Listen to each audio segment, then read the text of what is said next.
Welcome to part 2, where we are looking at tourism destinations of East Africa, and we are discussing countries in particular about their tourism products, tourism attractions, tourism activities, and services. And this is part 2 of Rwanda. We did part 1, where we stopped on Nyungwe National Park.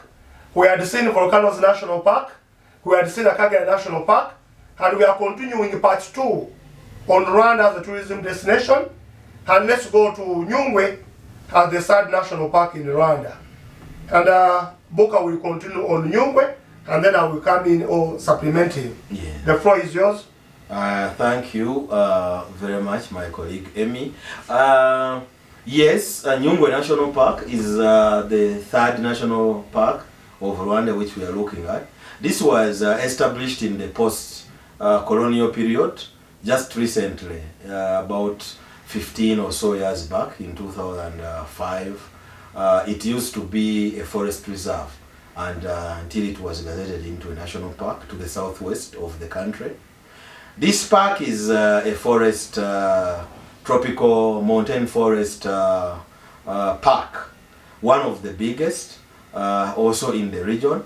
It borders with the Chibira Forest Park in Burundi, which is to the south of it. Though it is in the north of the other side of Burundi, it is to the northwest. This park is one of the most important parks for tourism in Rwanda.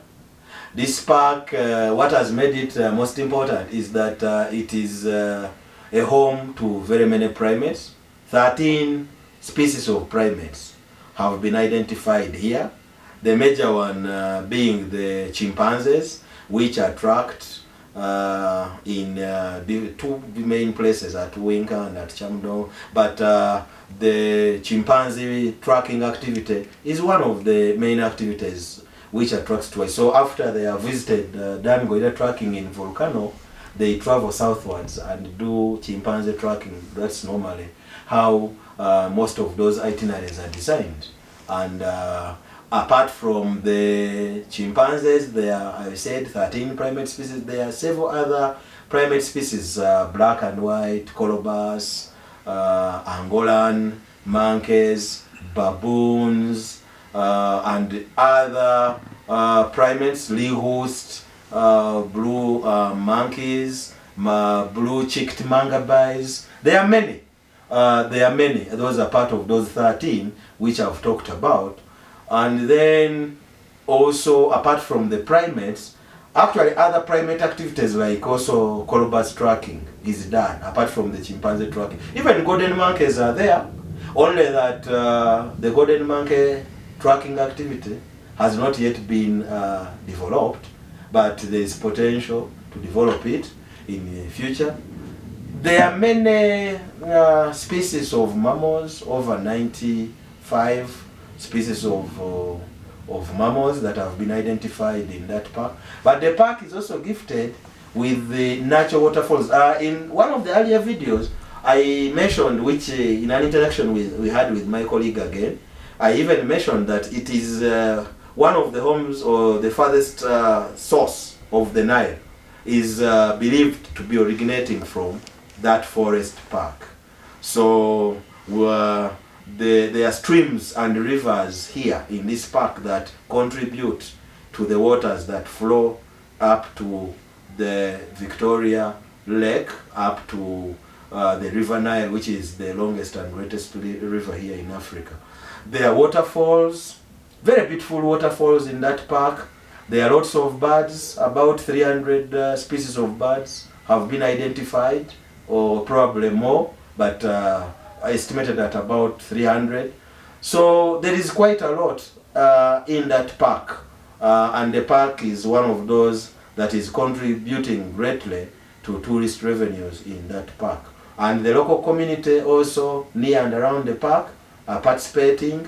They are participating especially in agro Tourism. Yes. Tea and coffee. Tea plantations especially. There are many around. But maybe before you put a full stop on Nyungwe National Park, there's one thing that we should emphasize. Actually, it's one of the best intact forests that we still have. Yes. But you could also talk about elephants. Yes. Talk about elephants. Let me just leave it there. Elephants. You know what I'm saying? In relation to Nyungwe. Nyungwe National Park. Yeah. Unfortunately, the Nyungwe National Park used to have the species of elephants known as the forest elephant, but they became extinct. We have two major species of elephants here in our East African region. We have the African elephant, the one which is known, which is a huge elephant with big ears, which is found in many of our savanna national parks. The Nyungwe had a smaller sized elephant in the past, all through up to the 70s. However, poaching again as a problem, as a major challenge to our conservation efforts in our region and elsewhere, led to the extinction of that forest elephant. However, the park management has plans, because we visited the park recently in this very year. Every year we've been visiting that park, and the management have informed us that they have plans of actually reintroduce the elephants. Like where lions and rhinos were reintroduced in Akagera National Park. That's what I think we wanted to hear from you. Because the ecosystems for those elephants are still there. Yes. Before maybe about elephants, there is one of the best adventurous activities when we come to adventure in Nyungwe National Park, which might also be the uniqueness of Rwanda in East Africa, the canopy walkway. Oh, do you have something to talk about the canopy walkway? Yeah. Oh, thank you so much for reminding me, and that's the beauty with this kind of interaction, when you chip in as well. This, it is very true. There is a very unique structure, if I may describe it as so, called the canopy walkway, which was established in the Nyungwe National Park sometime back in 2000, around 2010 or thereabout. This canopy walkway is an elevated structure which is about 160 meters in length. It has 3 sections, and one of the highest points is 90 meters high from the ground. This walkway is a soft adventure, or you would describe it as soft, but some people look at it as hard adventure, where tourists walk and are able to view the canopy, because geographically, when we talk about a canopy, we are talking about the topmost layer of the forest. Which means that you are able to view the canopy, which is the uppermost layer, the trees on the top, where some of the primate species like the grey-cheeked mangabeys and blue monkeys and all that love to live. And so this was constructed to give an opportunity for tourists to have an aerial view of the Nyungwe forest canopy area. It is one of the most interesting activities for tourists. Actually, it even attracts the highest number in terms of domestic tourists in Rwanda, because even the locals love to go to walk on that. It gives a very good experience. Tourists love it. Some fear it. Some get so scared of it and can't even walk and complete their walk on it. But it has become one of the most popular tourist activities in that park, which brings in or contributes a lot to tourism revenue. It is not the first in Africa, however. Though in the East African region, it is the only one. East Africa, yes. In East Africa.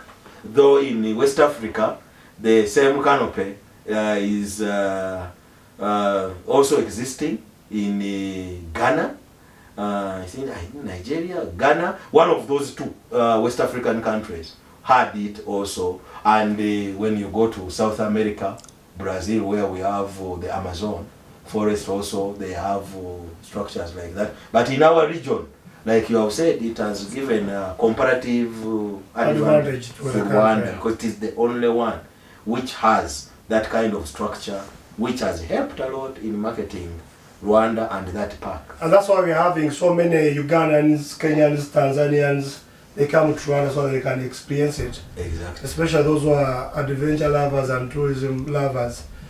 So please, you can visit the canopy, and the experience it depends on you.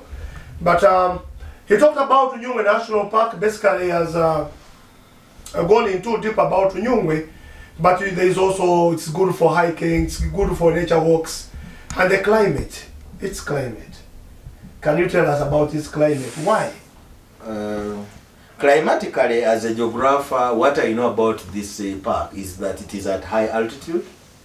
It is at high altitude. That's why it is described as a tropical mountain forest. It is tropical forest, but at the same time, mountain is higher. The elevation is high. In some places, the elevation is almost close to 2,000 meters and all that.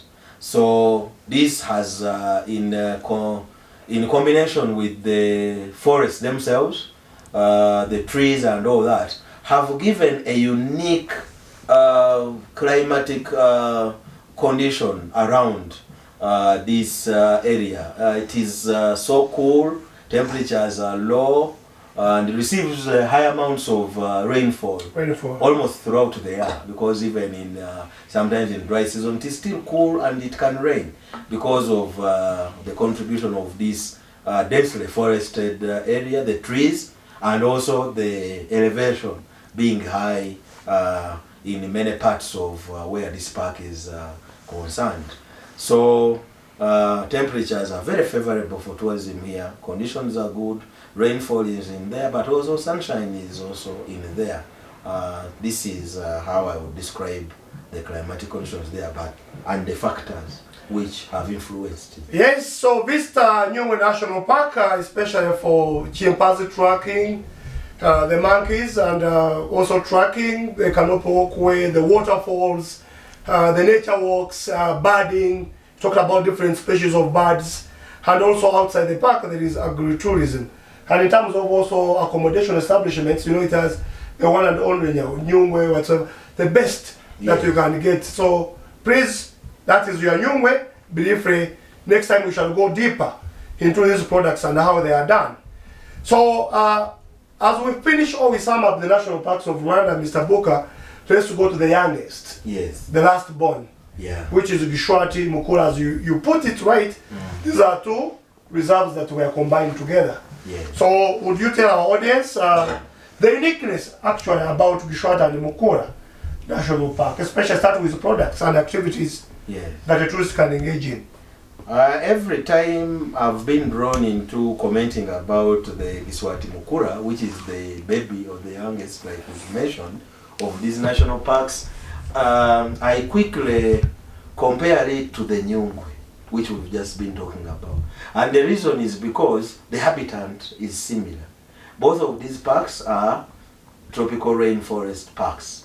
So, and I've even mentioned many times in many other discussions, including to students of tourism, that what is in Gishwati Mukura, which were two forest reserves, is virtually what you find in Nyungwe. What is in Nyungwe is what is in Gisakura, Gishwati, and Mukura National Park. Why? Because chimpanzees are there just like they are in the Nyungwe.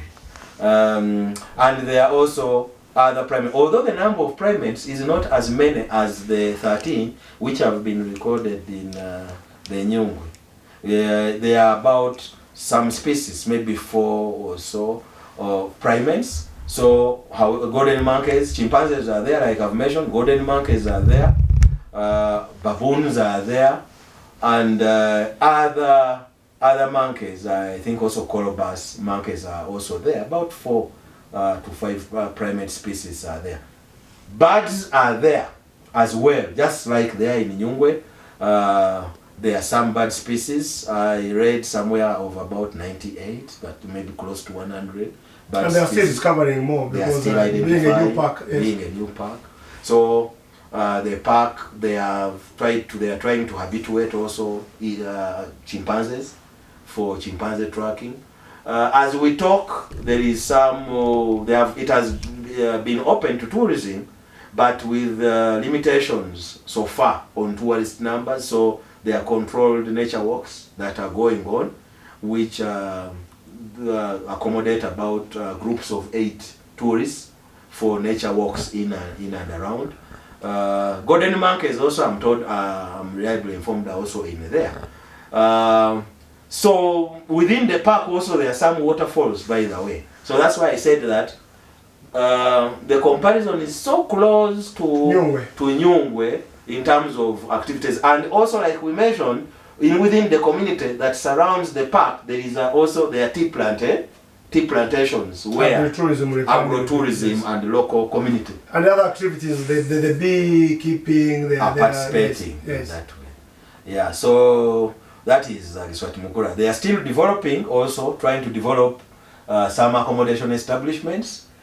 Some few inside have been set up, but few, and probably more will be set up. But also the park will depend on other accommodation facilities outside of the park. But which is a very good tourism potential, and it serves also as when I go into these tourism perspectives, you know, sometimes when you want to reduce pressure on tourism resources, for example, maybe you are having so many tourists going to Nyungwe, you open up other areas so that you divide the numbers. As you put it right, that they have the same, almost the same attractions and activities can be done there. Yes. So it also serves as an alternative.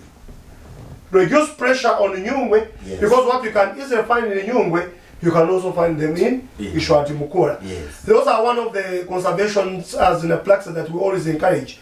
You can even close and open it somewhere else, especially if the numbers are so many for conservation. Yes. And I also want, just what we always discuss in the forum, whether international conference, whether in the class, on conservation, tourism is not all about money. We need money. But number one we need is the conservation, preservation and conservation. Ensuring that these tourism resources, we have them for years and years, because they don't only, the implication is not only about money, but also the climate, yes, the environment and the weather. So we need them. We need them. So basically, thanks Mr. Anderson for discussing about the 4 national parks of Rwanda. There is a lot that we have not touched. Don't say that whatever we have said is the, there is a lot. Next time we shall go deep into these ones. But maybe putting national parks aside, because these ones have the most attractions that people are interested in. Yes. Rwanda has a lot to offer, diversity of other tourism products, yes, and attractions. Let's basically talk about blue or aquatic or water tourism, briefly. Yes. And which products are there in terms of Rwanda. And don't go far to our question, consistency. Yes. The comparative on this blue or water tourism that the country has and other countries might not have. If any, please mention. Yes. Okay. Thank you for that. Blue tourism, for those who may be new in the field of tourism, is the kind of tourism which focuses on tourism activities which are done on the waters. Blue, that's where the word blue comes from, because waters normally are seen to or deemed to have that blue color. So they are water-based or aquatic activities. Rwanda has some blue tourism activities in line with this, with some kayaking. Could you first mention these water bodies or resources? Or water resources? Yes. Yeah, Rwanda as a country, small size as it is believed to have about 25 lakes in total. When you consider its geographical composition. So you can see small sized country, but gifted by so many of these lakes, natural. So I'm talking about the natural ones. So many, with the biggest being the Kivu. Which is shared with DRC, the Democratic Republic of Congo. That's where the kayaking is done, some of the kayaking. But kayaking is also done on some rivers, like the Mukungwa River in the north, close to Musanze, is also used for kayaking. There are other lakes called the Twin Lakes, which are in the northern part of the country. These lakes, Burera and Ruhondo, which are close, they are lava-dammed lakes. They were formed as a result of volcanicity. These also, some kayaking has been introduced twin lakes, if I could pose you there. Yes. Don't just say twin lakes. Yes. Well, normally, a lay person in tourism might say twins. Yes. Twins are babies, you have given twins, Sarongo, Narongo. What do you want to mean about twin lakes? Yes. Lakes being called, these are twin. Hey, as an expert, please.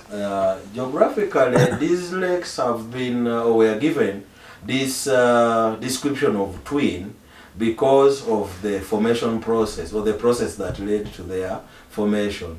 Because the water source that was one, and like I said, they are lava dammed lakes, it is believed that lava flow, or the lava that flowed in form of magma, for the geographers, you know that lava comes out in form of magma or molten lava, that could have flowed from one of the volcanoes, the Muhabura specifically, which is overlooks these lakes, flowed downwards and cut this water source and blocked and separated that water source into two and created a barrier. That's why they are described as lava dam, because geographically lava damming is as a result of creating a dam or a barrier across, so a water body.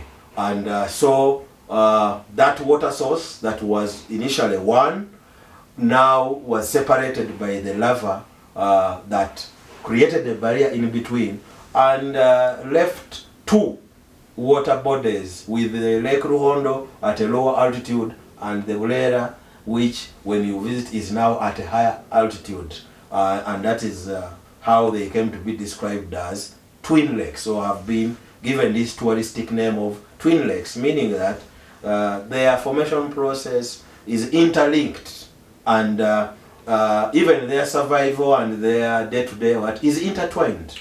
It is intertwined because some of the waters from Burera, one lake powers into another lake. The other, and all that. We could go on and on. Maybe before you go there, on the twin lakes, that one, to me, it is so interesting. Yeah. Do we have any other twin lakes in East African countries, Uganda, Kenya? Have we had the Lake Albert, the Edwards, the Victoria? It might be Rwanda, which might be having the twin lakes. Yeah. So if you are about the twin lakes and you want to see them, please. Yeah. This is our destination. Let's continue. We'll move on. So lakes, there are many, and we are highlighting on the activities. So on these different activities have been done. I already earlier on had mentioned also, in the interest of time, we had talked about some 10 lakes in Akagera, which are found in Akagera, which are part of the 23 to 25 which are mentioned in Rwanda in terms of number.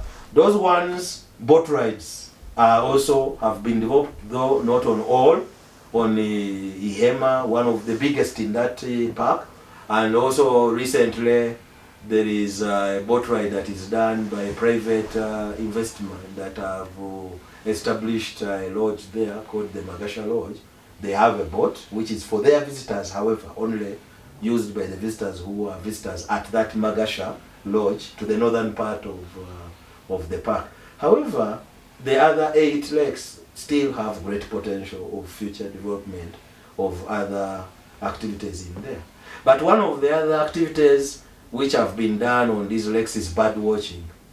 Around these aquatic lakes, birds. Aquatic birds. A lot of aquatic birds can be done. So all these other lakes like Muhazi, which is also in the eastern, some bird watching is done around it. Some more few boat rides are also done around it. And blue tourism, I would say, in comparison with the other East African, it is growing, and it is growing well in Rwanda. What it requires is more innovations in terms of which new tourism activities can be developed.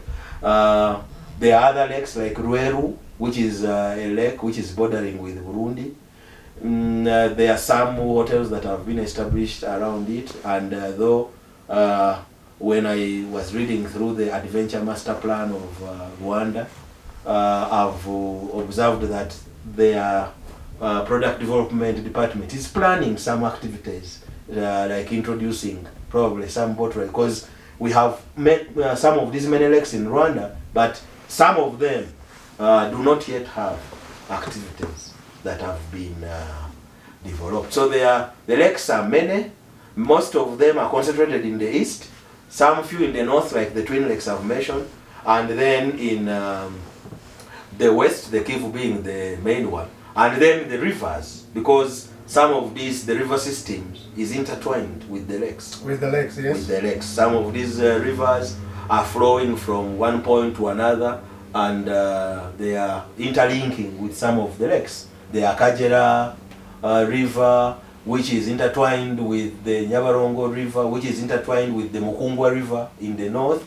All these rivers contribute, and some of this water comes from the Twin Lakes in the north, pours into the Mukungwa. The Mukungwa takes these waters into other rivers, the Nyabarongo, and the other rivers flowing from the south in the where the Nyungwe Park is, like the Mwogo River. Then the Nyabarongo form a confluence with the Akanyaru River, and the two join to form the Akagera, which flows eastwards. And as it flows eastwards, it meets with the Ruvubu River, which flows from south in Burundi, in eastern part of Burundi. So, and all this then continue into Lake Victoria, and that is why all these contribute to the River Nile, and the River Nile, they are part of the River Nile basin. On the rivers, I've already mentioned some bit of kayaking, but not so, some bird watching and all that. In short, blue tourism is growing in Rwanda. Yes, as I said, blue tourism is growing in Rwanda, and you mentioned some of the lakes that Rwanda has, the Kivu, kayaking, boat rides. There is also night fishing on Kivu, yes, night fishing experience. So you can have also cruises for aquatic life, especially the plants and animals, especially this same aquatic life, like the hippos, the crocodiles, and these plants that glow beneath underwater. And as he has put it right, yes, Rwanda is rich in the blue resources. Though they are developing it, some products or activities are already taking place on this. And on the commercial side, accommodation, beaches are there, and they are doing very well. So if you are a fan of blue tourism, Rwanda is the best place also to come, and then especially like yes, you come and then and visit. So that's about water. We are going about to talk about culture, and before maybe explores into culture and its uniqueness, and that's where Rwanda picks its uniqueness in terms of culture.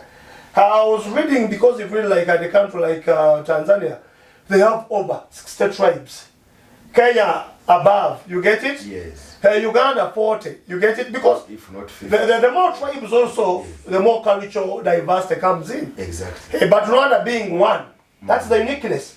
Where the Rwandan culture is one. Yes. It is one, you get it? And then talk about it, diverse and other cultural products. Museums, the best museums, yes, the best heritage sites, cultural centers. Come to it, please. Yes, well, that now that you have driven me to it, let me go into it. Yes, in terms of cultural heritage, what may look like a disadvantage has become an advantage for Rwanda in terms of cultural heritage, because like you've mentioned, the other East African countries have a diversity of ethnicities and cultural norms and whatever from the different tribes. In Rwanda, they speak same language, and therefore, in terms of the culture, they are the same culture.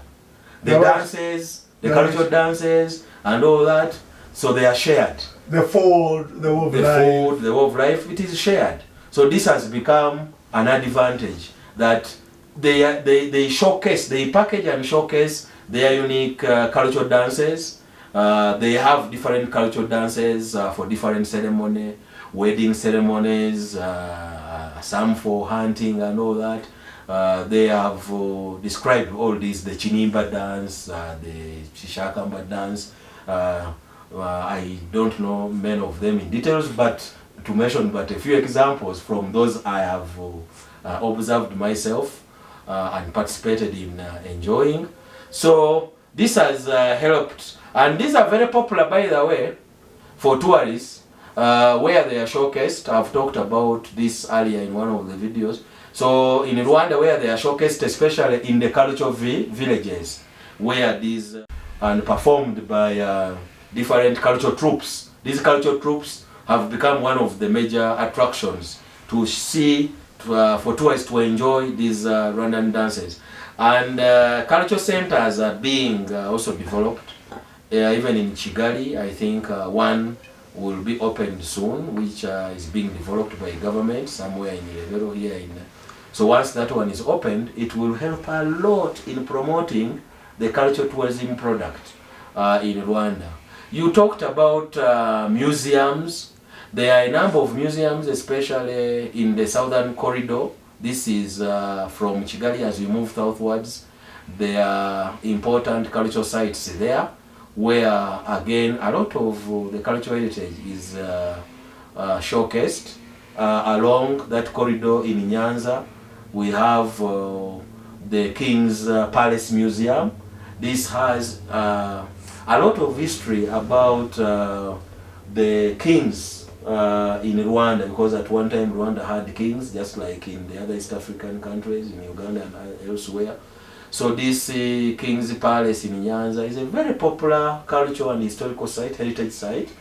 There is a lot that tourists can enjoy there, but because we don't have time to present on all that, some of the cultural dances we talked about, other important cultural elements like the cows. They are very popular cows which are known as the Nyambo. Yes, in Rwanda, the ones which have long horns and all that.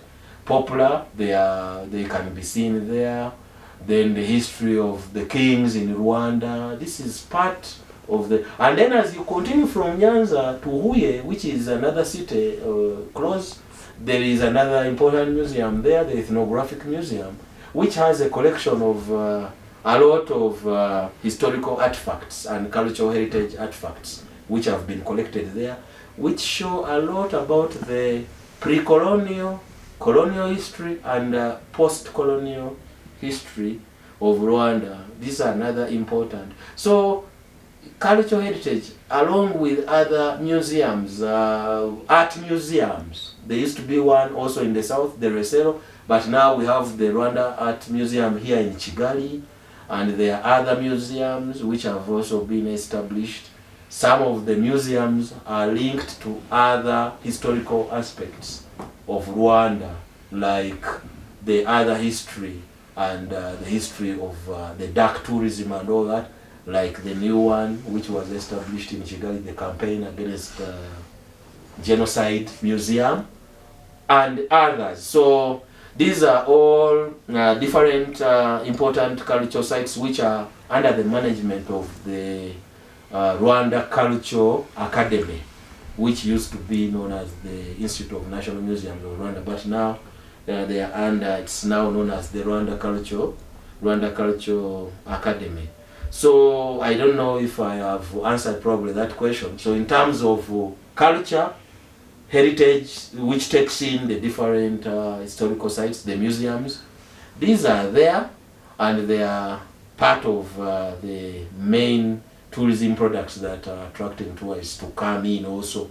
So that especially the cultural tourists. Exactly. And you talked about being one culture. Yes, instead of serving as a disadvantage, has served as an advantage. Exactly. But people should also understand this one culture also brings more an element of unity to Rwandese, which might differ to other countries. 200 tribes. Yes. Same country, but one culture, one country. So an element of unity comes in. So Rwanda is also rich in terms of cultural products, yes, cultural attractions, and cultural diversity. So for this part 2, we shall stop from in here and wait for part 3 about Rwanda, where we shall talk about dark tourism. And therefore we sum it up with some of the comparative advantages that Rwanda has over other countries. And mice tourism. And mice tourism. Yes. So part 3 will have dark tourism, because people want to know about dark tourism anyway. What, yes. And then we also talk about mice tourism, and then we'll talk about safety and security Rwanda as a destination in terms of its image. Yes. Thank you, viewers.